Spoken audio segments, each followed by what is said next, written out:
हाँ जी, चलिए शुरू करते हैं। Agricultural income. एग्रीकल्चरल इनकम पढ़ने से पहले हमने क्या देखा था कि एग्जेम्पशन और डिडक्शन क्या क्या होते हैं। ठीक है, डिडक्शन क्या होता है भाई? डिडक्शन आपको छूट मिलती है इनकम टैक्स एक्ट के द्वारा, छूट मिलती है, रियायत मिलती है कि आपकी इनकम में से कुछ खर्चे ऐसे होंगे जिसको आपको माइनस करने के लिए अलाउ कर दिया जाएगा, या आपकी इनकम का कुछ हिस्सा क्या कर दिया जाएगा, कम कर दिया जाएगा, रिड्यूस कर दिया जाएगा, तो उसे हम क्या कहते हैं? डिडक्शन कहते हैं। एग्जेम्पशन किसे कहते हैं? एग्जेम्पशन वो इनकम होती है जिसको इनकम टैक्स इनकम ही नहीं मानता, इनकम में काउंट ही नहीं किया करता, उसे एग्जेम्पशन बोलते हैं। डिडक्शन दो तरीके से आपको मिलता है, एक तो हेड वाइज डिडक्शन और दूसरा deduction from gross total income. Chapter 6A 80C से 80U तक का डिडक्शन। एग्जेम्पशन अलग अलग सेक्शन बने हुए हैं। चैप्टर 6A में सेक्शन नंबर 10, 11, 12, 13A, 13B, ये सारे सेक्शन एग्जेम्पशन के सेक्शन है। ठीक है, फिर हमने क्या देखा था? एग्रीकल्चरल इनकम किसे कहते हैं। ठीक, सेक्शन 10(1) एग्जेम्पशन का जो सेक्शन है उसने क्या कहा? उसने बताया कि agricultural income earned in India, India में यदि आप एग्रीकल्चरल इनकम अर्न करते हैं तो वो एग्जेम्प्ट हो जाएगी इनकम टैक्स में।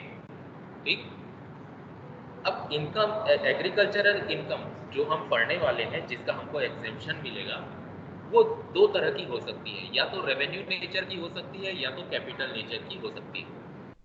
यदि रेवेन्यू नेचर की है तो उसका एग्जेम्पशन हमको मिल जाएगा सेक्शन 10 क्लॉज 1 में। लेकिन यदि कैपिटल नेचर की है तो हमको दो चीजें देखनी पड़ती है। क्या वो अर्बन एरिया में बिलोंग करती है, वो जो प्रॉपर्टी है, वो जो लैंड है जिसे हम बेचकर कैपिटल अर्निंग कर रहे हैं, वो अगर अर्बन एरिया में है तो उस पर टैक्स लगेगा, लेकिन अगर रूरल एरिया में है तो उस पर कैपिटल गेन का टैक्स नहीं लगेगा। अर्बन एरिया के केस में एक एग्जेम्पशन था। क्या एग्जेम्पशन था? यदि गवर्नमेंट कंपलसरी एक्विजिशन करती है उस लैंड का, तो उस लैंड पर जो भी रेवेन्यू आपको रिसीव होगी, उस रेवेन्यू पर कोई भी टैक्स नहीं लगेगा। ठीक, फिर क्या था? एग्रीकल्चरल इनकम में क्या क्या चीजें आती हैं? सेक्शन 2 क्लॉज 1A, यहाँ पर एग्रीकल्चरल इनकम में कौन कौन सी चीजें आप इंक्लूड करेंगे वो बताया गया है। कौन कौन सी चीजें हैं भाई? Income derived from agricultural land through agriculture या performance of process ordinarily employed by cultivator, ये था। दूसरा था रेंट इन कैश या kind from agricultural land which is used for agricultural purpose will also be considered as agricultural income। Cash या kind में यदि आपको रेंट रिसीव होता है, यदि आप अपनी लैंड, एग्रीकल्चरल लैंड को किराए पर देते हैं। ठीक है, rent from farm building, farm building के केस में हमने क्या देखा था कि फार्म बिल्डिंग यदि आप किराए पर देते हैं तो आपको इनकम टैक्स एक्ट में उस फार्म बिल्डिंग के रेंट को क्या माना जाएगा? एग्रीकल्चरल इनकम माना जाएगा। ठीक है, कंडीशन क्या क्या थी भाई? कंडीशन ये था कि जो फार्म बिल्डिंग है वो एग्रीकल्चरल लैंड के आसपास ही होना चाहिए, उससे लगा हुआ होना चाहिए, इमीडिएट विसिनिटी में होना चाहिए। ठीक है, दूसरा, it should be used for agricultural purpose, जो फार्म बिल्डिंग आप रेंट में दे रहे हो उसका यूज एग्रीकल्चरल पर्पस के लिए किया जाना चाहिए। तीसरा था, land on which farm building is situated must either be assessed to land revenue और located in rural area. Income from nursery को भी एग्रीकल्चरल इनकम में इंक्लूड किया जाएगा। नॉन एग्रीकल्चरल इनकम क्या क्या है? जैसे breeding of livestock, poultry farm, fisheries, dairy farming, ये सारे क्या कहलाएंगे? नॉन एग्रीकल्चरल इनकम कहलाएंगे। क्यों नॉन एग्रीकल्चरल इनकम कहलाएंगे? क्योंकि इसमें बेसिक जो एग्रीकल्चरल एक्टिविटी वाले काम है वो नहीं होते। ठीक है, सर हाँ जी, सर थर्ड का थर्ड पॉइंट बताइए ना एक बार। एक थर्ड का थर्ड पॉइंट।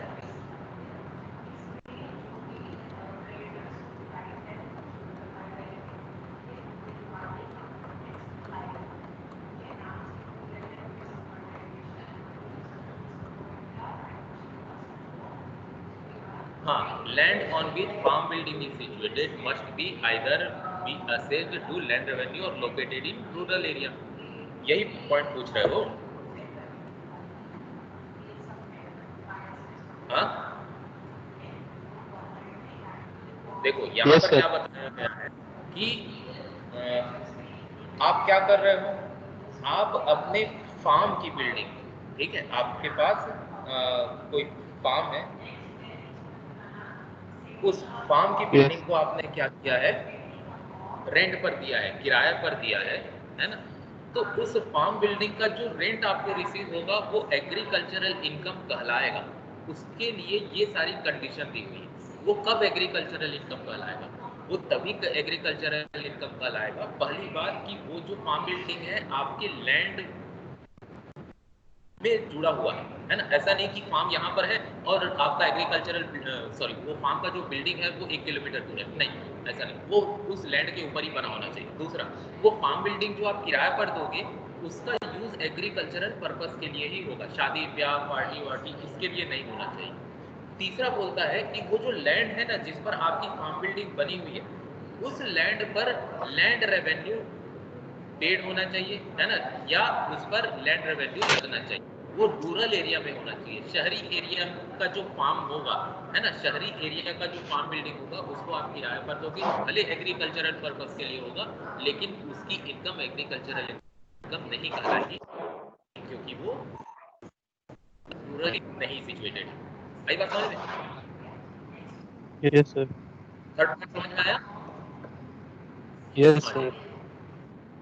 एक मिनट, मुझे कॉल आ रहा है, मैं कॉल रिसीव करके फिर से कंटिन्यू